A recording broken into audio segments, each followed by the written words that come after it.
이 시간에는 갈라디아서 3장 28절을 가지고 우리의 세 가지 장벽에 대해서 어떻게 세 가지 장벽이 생겼고 어떻게 허물어야 될까 같이 고민해 보도록 하겠습니다.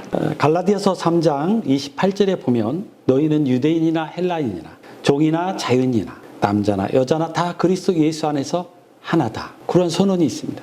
우리 기독교인이라면 기독교는 과연 어떠한 사람으로 살아야 될까? 그 문제를 갈라디아서 말씀을 가지고 같이 고민해 보고자 합니다. 자, 기독교인은 어떤 사람이어야 됩니까? 우리는 십자가의 고난을 많이 얘기하고 지금 사순절에 십자가를 묵상하지만 정작 기독교적 정신으로 살아가는 사람일까요? 우리는 껍데기가 굉장히 많습니다. 단순히 옷의 문제가 아닌 자기의 이름, 자기의 지위, 자기의 명예, 자기가 가진 재산, 그리고 사회적인 어떤 많은 요소들, 이런 것들이 어떤 면에서 보면 꼭 필요한데, 그리고 우리한테 너무 소중한데 사실은 껍데기일 수 있습니다. 그것이 껍데기가 되지 않으려면 속에 좋은 것을 담아야 됩니다. 속에 좋은 것을 담지 않으면 그건 정말 우리를 망치게 할 수도 있다 그 말입니다. 그래서 우리가 가지고 있는 이 소중한 것들을 어떻게 잘해야 될까? 오늘 말씀은 우리에게 그 중에 하나를 알려주고 있습니다. 이 세 가지 장벽을 우리가 갖고 있습니다.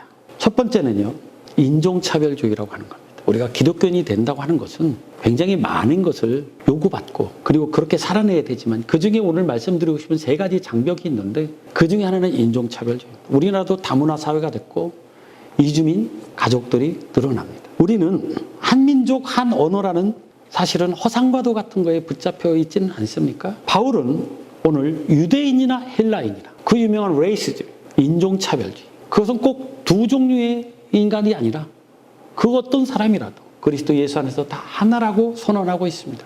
예수님은 이러한 장벽을 허물려고 했었는데 혹시 우리는 이 장벽을 높이고 있지는 않습니까? 여러분은 어떻게 생각하십니까? 우리의 이기심과 우리의 교만이 혹시 이러한 장벽을 만들지는 않습니까? 인종차별주의는 굉장히 오래된 뿌리 깊은 우리의 안 좋은 인식입니다. 특히 유대인들은 자기들이 선민의식을 갖고 있었고 자기들만이 하나님의 백성이라고 생각하면서 다른 민족들을 무시하거나 업신여기고 그들을 소외시키고 그들과 굉장한 차별의식을 갖고 살고 있었습니다. 우월의식을 갖고 살고 있었습니다. 바울은 그걸 선언합니다. 어떠한 인종이든지 예수 그리스도 안에서 다 하나다. 예수를 믿는다면 이 장벽을 허물어야 됩니다. 두 번째는 종이나 자유인이나, 다시 말하면 이것은 계급차별주의입니다. 클래시즘입니다. 이것은 사회적 신분과 재산과 지위에 의해서 사람이 구별되지 않는다고 하는 것. 그리스도 안에서 다 하나라고 선언하는 것입니다. 이것도 인류 역사만큼이나 오래된 차별주의입니다. 계급차별주의. 현대는 신분사회가 없긴 하죠. 그러나 보이지 않는 신분이 있습니다. 돈 있는 사람이 더 힘을 갖고요. 지위가 높은 사람이 더 많은 발언권을 갖습니다. 사회적으로 신분이 높은 사람이 그가 하는 말이 한 표 이상의 힘을 갖고 있습니다. 그렇기 때문에 보이지 않는 계급이 존재할 수밖에 없고요. 우리는 그래서 더 좋은 차와 더 재력 있어 보이고 더 큰 집을 갖고 싶어 합니다. 더 많은 소유를 하고 싶어 합니다. 더 많은 소득을 원합니다. 한국의 중산층 기증이라는 게 있는데요. 직장인 설문조사에 나왔던 것입니다. 부채 없이 30평 아파트, 500만 원 월급, 2000cc 이상 중형차, 예금 1억, 연일의 해외여행. 대부분의 사람들이 생각하는 중산층은 이런 것입니다. 프랑스나 영국 또는 미국에서 얘기하는 중산층이란 약자를 보호할 수 있어야 되고 스포츠를 즐길 수 있어야 되고 악기를 하나쯤 다룰 수 있어야 되고 그리고 사회 문제에 대해서 비판적인 의식을 가지고 있어야 되고 이런 식의 기준이 우리에게는 없다라고 하는 겁니다. 전부 다 무엇입니까? 소유의 문제로 중산층을 결정하고 있는 경제적 관점만 갖고 있다고 하는 겁니다. 서로 무시당하지 않으려고, 무시당하고 살다가 분노를 일으키고 조금 힘이 있으면 남을 무시하고 힘이 없으면 그 앞에서는 올바른 소리 한 번 하지 못하고. 만약에 그런다고 한다면 우리는 어떤 의미에서는 귀가 막히고 입이 닫힌 사람일 수도 있습니다. 우리의 명함 앞에 굉장히 많은 것들이 들어가죠. 그래서 내가 사회적 신분을 과시하기 위함일 수도 있습니다. 실제로는 자기 자신의 정보를 알려주기도 하지만 어떤 분은 명함에 한 10줄 정도의 간략한 이력을 넣고 자기가 맡고 있는 그 지위들을 쭉 쓰신 분을 봤어요. 참 그런 특이한 명함도 받아본 적이 있습니다. 우리는 계급의식에 사로잡혀 있지는 않는가라고 하는 건 문제입니다. 그다음에 또 하나는 남자나 여자나 그리스도 안에서 하나라고 하는 겁니다. 이건 섹시즘이라고 하는 성차별주의, 인류의 역사만큼이나 오래된 것입니다. 대부분의 경우는 남자가 여자를 억압하는 구조였죠. 그래서 최근에는 우리 사회에 미투의 바람이 불었고, 억울하고 어디서 말 못했던 여성들이 들고 일어났던 사건 아닙니까? 인류의 역사만큼이나 남성들은 여성을 지배하고 살았습니다. 예수 그리스도 안에서 하나라는 말은 기독교인들이 그러한 생각으로 살아야 된다는 겁니다. 이것도 또 하나의 장벽일 수 있습니다.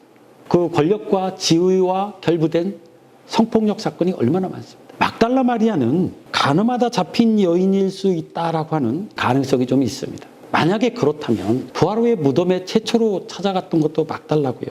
정말 예수님 가까이서 예수님을 따랐던 사람입니다.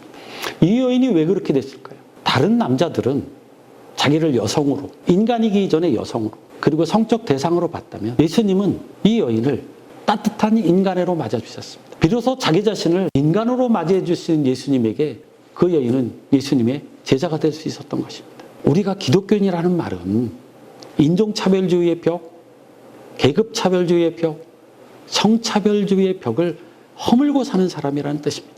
근데 우리 사회와 우리 기독교권에서 정말로 이런 벽들이 없나요?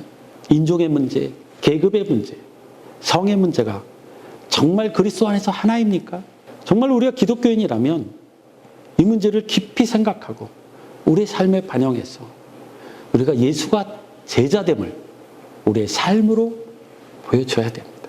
기술이 발전하고 소득이 늘고 배고픔이 해결되어도 우리에게는 근본적으로 이러한 속에 들은 것들이 정말로 귀하고 소중할 때 우리가 가지고 있는 소유와 우리가 누리고 있는 지위와 사회적인 모든 역량들이 정말로 가치 있는 것입니다. 아름다운 것이고 그것이야말로 소중해지는 것이죠. 만약에 이 속에 인종차별주의, 계급차별주의, 성차별주의로 가득 차 있다면 그가 가지고 있는 소유와 지위와 그가 가지고 있는 그 많은 명예들은 사실은 껍데기라는 말입니다. 제가 서두에서 우리는 껍데기가 너무나 많다고 그랬잖아요. 여러분들에게 이 껍데기가 소중한 자산이 되기를 원합니다. 그래서 세 가지 장벽은 우리가 반드시 허물어야 되고요. 그리스도 안에서 모두가 다 하나라는 큰 품으로 사람들을 안을 수 있어야 됩니다. 쉽지는 않습니다. 그러나 가능합니다. 우리가 작은 그릇을 큰 그릇에 넣을 수는 있어도요. 큰 그릇을 작은 그릇에 넣는 방법은 없습니다. 그것은 그릇을 부서뜨릴 때만 가능합니다. 그러니까 그릇이 큰 사람이 작은 그릇을 품는 것이고요. 그릇이 큰 조직이 작은 조직을 품는 것이고, 그릇이 큰 사람이 더 많은 사람을 품을 수 있는 거죠. 우리 안에 있는 벽, 이 세 가지 벽을 꼭 허물고 진정한 의미의 예수의 제자가 되시기를 바랍니다. 감사합니다.